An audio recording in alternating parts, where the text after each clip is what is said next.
Hello. Hello hello. हाँ जी sir, मुझे sir हाँ जी। पासपोर्ट 802/23 के बारे में जानना था सर।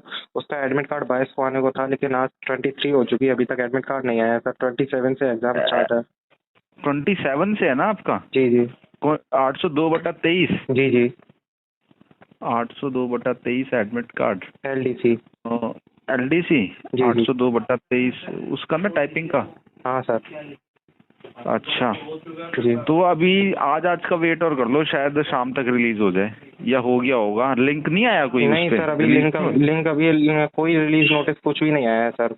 अभी तक इन्फॉर्मेशन नहीं है सर। अच्छा अच्छा, कोई बात नहीं, आप आज शाम तक का वेट कर लो, और है ना, आज शाम को शायद हो जाएगा। उसी पे अच्छा, काम चल रहा है ना? ठीक है। ठीक है सर।